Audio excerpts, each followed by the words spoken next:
Over the next month and a half, the other states of the Deep South also decide to secede, including Mississippi, Florida, Alabama, Georgia, Louisiana, and Texas. And the issue, particularly with Texas, Robert E. Lee was with the U.S. Army at the time. He was stationed in Texas. And one of his fellow officer, Toombs, was very pro secession. When these states secede, Toombs sort of makes off with a tenth of the army, gives it over to these seceded states. Lee thinks this is wrong. He doesn't agree necessarily with the idea of secession. But when Virginia secedes, this is when Robert E. Lee is going to sort of have to make a decision. In February of 1861, these states decide they want to be not just seceded states, but they want to have their own organization. So they become the Confederate States of America. And we've talked about this word confederation before with the Articles of Confederation, which was our first national government.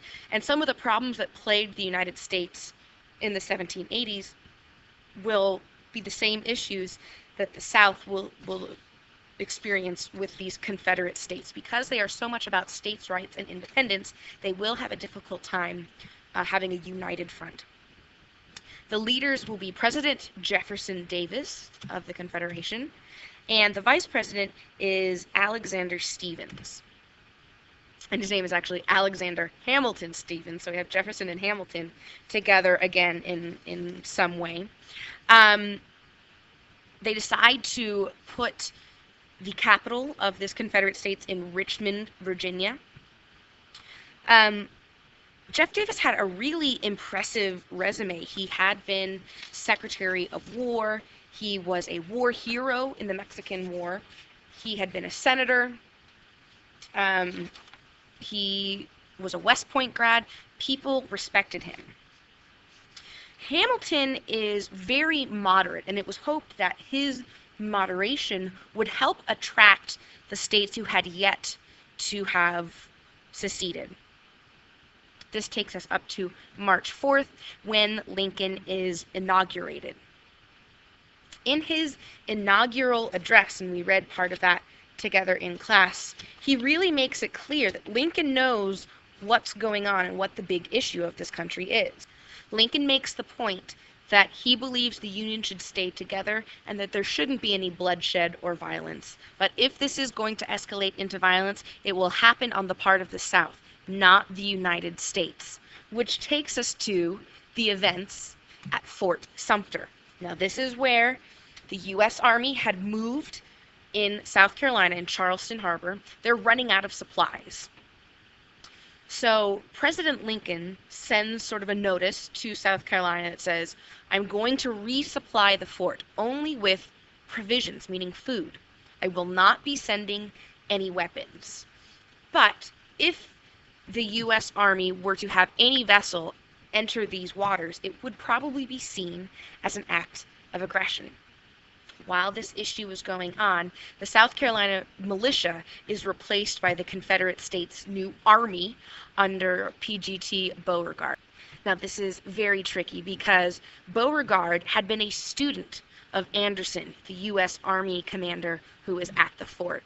And so now Beauregard is preparing to fire on his former teacher. And that happens in the early hours of April 12th, 1861. This bombardment goes on for over 24 hours until finally the fort surrenders. Amazingly, no one was killed during that bombardment until the handover ceremony. One soldier ended up dying of injuries because someone left some gunpowder unattended. But this now signifies the beginning of war. And note that it was the South who acted first. And so Lincoln now feels that it is in his power to suspend habeas corpus. Habeas corpus is what allows, when someone is arrested, to have a speedy trial. By suspending habeas corpus, especially in the border states, Lincoln has made it possible to arrest people and hold them indefinitely. And it would seem that this would be unconstitutional, but it is specifically written in the Constitution in Article 1, Section 9, that habeas corpus shall not be suspended unless when in cases of rebellion or invasion the public safety may require it. So Lincoln is particularly concerned about Washington, D.C.'s location. It's next to Virginia and next to Maryland, and Maryland is sort of a hotbed of activity, and Virginia looks like it might secede as well.